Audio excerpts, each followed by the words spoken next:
M23 attaque les positions des forces gouvernementales, les FARDC. Est-ce que ça vous inspire quelque chose? Ça m'inspire que finalement, il a démontré, Paul Kagame, le geste qu'il a posé là-bas devant les médias, c'est le reflet de ce qu'il est réellement. Lui qui n'a jamais posé ce genre d'actes, qu'il n'a jamais démontré, ce qu'il veut, il vit, je vous ai toujours dit sur le plateau de la télévision, Kagame, il est conflictogène. Il a les gènes de conflit en lui. Il a les gènes de conflit. Il vient de le démontrer par l'acte lui-même. Simple. Il est seul. Il essaie de montrer par des gestuels comment il s'est tabassé comme un petit boxeur. Le Congo n'est pas... Nous n'allons pas offrir le Congo comme le ring où Kagame il va venir s'entraîner ici en RDC. Notre pays n'est pas paillasson pour que les Rwandais ils viennent s'affronter les uns les autres ici en RDC. Voilà pourquoi j'en appelle au dialogue inter-rwandais. Quand il y aura un dialogue inter-rwandais et en même temps que nous faisons notre dialogue sur le plan institutionnel, sur le plan politique, il y aura une paix durable ici en Afrique centrale.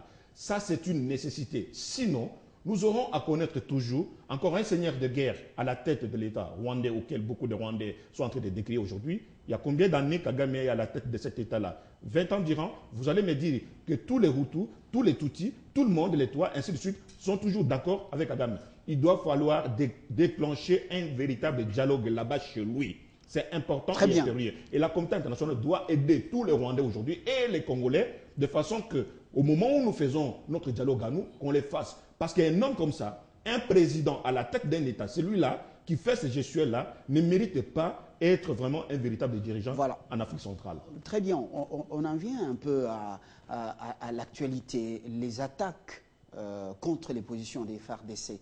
Maintenant, l'opinion se pose la question.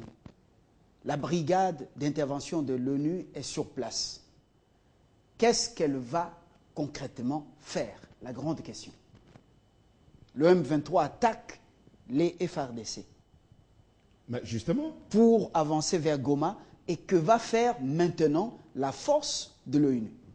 Bon, vous savez, ça sera encore une fois, comme on l'a toujours dit, le masque. Il y en a qui disent que les masques sont en train de tomber. Pour moi, je vous dis, les masques sont tombés. Les masques sont déjà tombés. Nous connaissons aujourd'hui la personne qui est à la base des désordres en Afrique centrale, qui terrorise les Rwandais, qui terrorise les Congolais, qui terrorise tous les habitants de l'Afrique centrale, qui gêne le bon voisinage aujourd'hui. Il s'appelle Paul Kagame. Mais j'ai une question précise. De la Défense. Paul Kagame soutient le M23 qui attaque... Il ne soutient pas M23. Il est lui-même M23. Paul Kagame est lui-même le patron de M23. Il crée M23. C'est lui-même qui est là-bas. Il envoie l'armée rwandaise sur le sol congolais. Il va s'entraîner. Il va massacrer les gens, la population congolaise. Il va massacrer, il va violer, il va faire tout ça. Il est lui-même le responsable de tout ça. Donc, la communauté internationale, pour répondre à votre question, doit prendre toutes les dispositions nécessaires. Voilà pourquoi nous prenons la communauté internationale en témoin, ici sur le plateau. Est-ce que ce n'est pas une naïveté pour nous Congolais de continuer à croire en cette communauté internationale jusqu'au maintenant, Trésor? Mais je vous l'ai dit tantôt, en tant que coordonnateur d'un réseau de jeunes, en tant que dirigeant d'une organisation de jeunes, ma démarche, elle est d'abord citoyenne. J'ai fait confiance aux autorités du pays. Je suis la démarche du président de la République. Le président avait clairement dit devant l'Assemblée nationale, devant le Parlement, qu'il va consacrer beaucoup plus d'efforts dans la restructuration de notre armée. Il a demandé aux jeunes de s'enrôler. Il a une vision. Nous comprenons dans quelle direction le président veut aller et nous le soutenons dans cette direction-là. Voilà. Mais pour revenir à ce qui se passe dans l'Est, la brigade d'intervention, elle, justement, qu'est-ce que vous souhaitez qu'elle fasse? Justement, si je m'en tiens aux propos du président de la République, il a été clair. La communauté internationale, même si elle vient en appui pour nous soutenir, nous devons d'abord miser sur nos propres forces. Mais cela est un processus. Nous nous préparons. Mais maintenant, quant à savoir, pendant que le M23 attaque les positions des FARDC, je pense que c'est à la MONUSCO de répondre à cette question. Il faut bien qu'on nous dise pourquoi. Poser la question. S'il vous plaît. Il faut bien qu'on nous dise. Le militaire de la MONUSCO, je crois qu'il doit avoir répondu. On aura dans quelques minutes seulement dans le journal peut-être la réponse de la MONUSCO. Nous savons pourquoi la brigade internationale a été mise en place ici. Et nous attendons la voir à l'œuvre. C'est tout. Nous attendrons la voir à l'œuvre.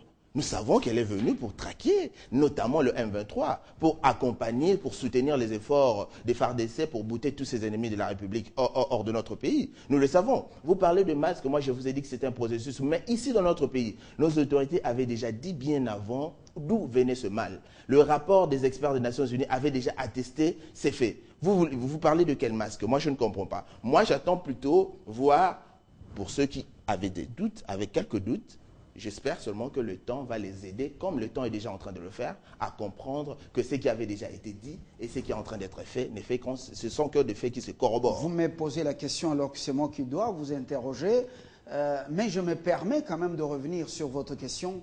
Vous me demandez de quel masque s'agit-il? Oui. Je dois être plus clair. Je veux savoir, avec ceux qui nous suivent, est-ce que Kagame est seul? Est-ce que ce ne sont pas ceux qui font semblant de venir nous aider, qui sont en train d'orchestrer ce montage? Moi, écoutez, j'ai suivi avec attention ces processus. Le président Kagame a été invité par une université. Les autorités de l'université disent que ce ne sont pas eux, ce n'est pas l'université officiellement qui a invité le président, mais ce sont les étudiants qui voulaient écouter le président. Moi, moi, je suis en train de suivre la ligne de conduite des autorités de notre pays. Je ne veux pas des déclarations fantaisistes. Je sais que le président, les autorités du pays ont dit clairement d'où vient le mal. Et nous savons que c'est cela. Nous essayons de rassembler les éléments pour pouvoir démontrer à ceux qui doutaient encore. Vous cherchez à rassembler encore les éléments. Michel Kitoko, oui. Aujourd'hui, beaucoup de gens commencent à douter que ce n'est pas Kagame seul qui est en train de faire la guerre au Congo. Kagame, c'est juste...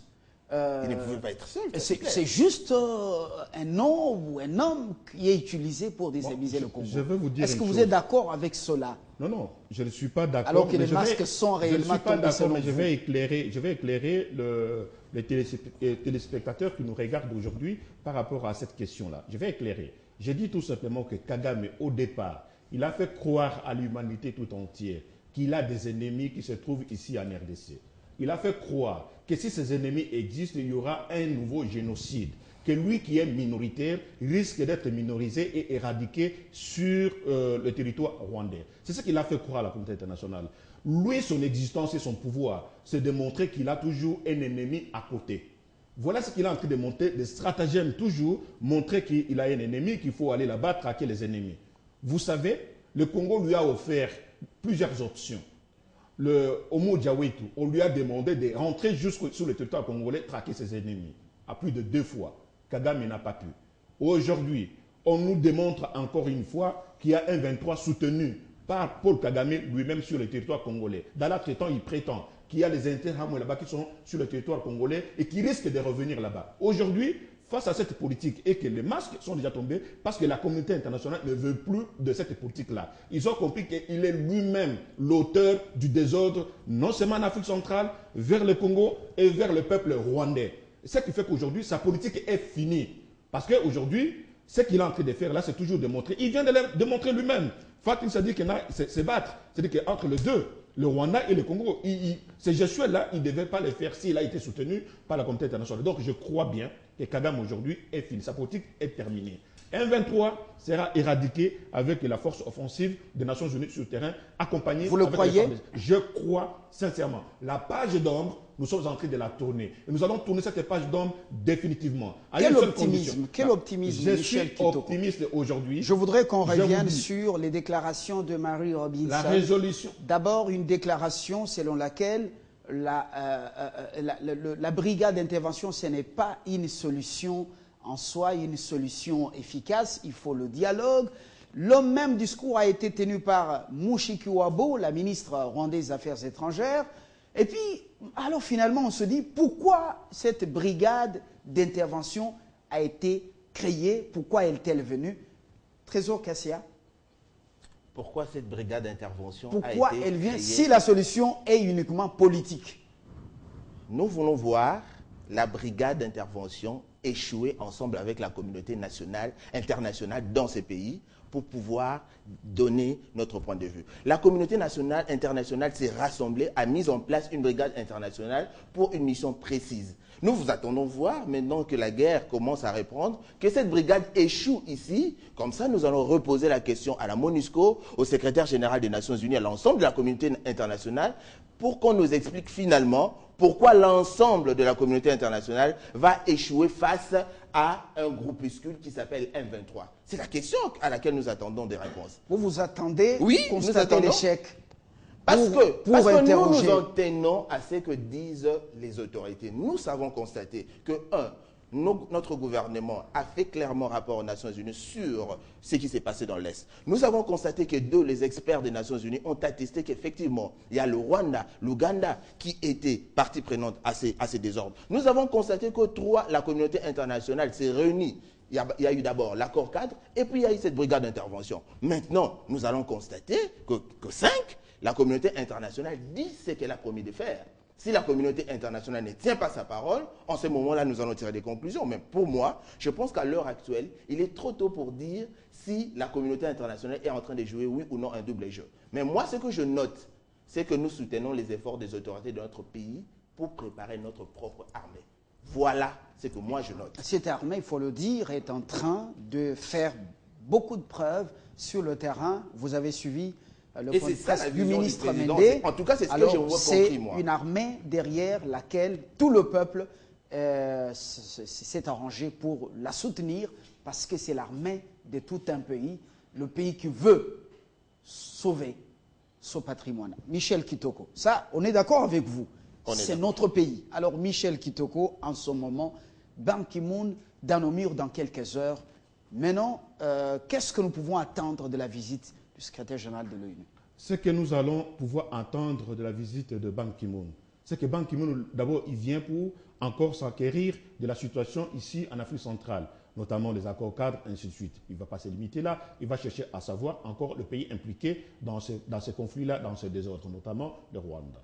Et je donne mon point de vue ici sur le plateau de la télévision, notamment pour apporter un éclairage par rapport à tout ce qui se passe, en tant que citoyen et patriote de ce pays, non seulement africaniste, mais aussi congolais. Je dis tout simplement pour la paix durable avec nos amis du Rwanda, avec lesquels nous sommes habitués à vivre ensemble, il va falloir que nos autorités adjoignent dans la demande, dans la façon d'apprendre les choses, qu'il y ait un dialogue inter-rwandais là-bas chez eux. Et aujourd'hui, j'en appelle aussi à tous les Rwandais, où qu'ils soient, de la diaspora et d'ailleurs, de se regrouper au travers d'un mécanisme de demander solennellement à la communauté internationale pour qu'il y ait un dialogue inter-rwandais à Kigali ou ailleurs, qu'importe. Mais quand il y aura ce dialogue-là, vous allez voir qu'il y aura une paix durable ici en Afrique centrale.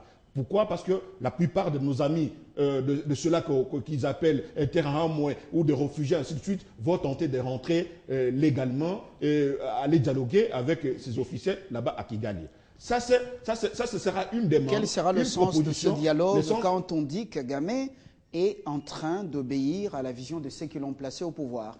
Non, non, Kagame est en train d'obéir à ceux qui l'ont... Mais je ne crois pas à ça. Je vous dis tout simplement que Kagame est lâché. Kagame est lâché par les Américains. Et la résolution portant création de la force offensive souterraine, c'est une résolution, c'est un arrêt de mort de M23 et de la politique de Kagame, de son hostilité ici en RDC. Merci Michel Kitoko. Je rappelle que vous êtes politologue. J'ai reçu également Trésor Kassia, président du... il est coordonnateur du RACOJ. Et secrétaire général de la CJC. Très bien. Merci d'être venu et d'avoir échangé avec nous autour de cette actualité. Merci. Nous allons marquer une pause, le journal dans moins de 12 minutes et on se retrouve juste après pour continuer le grand journal.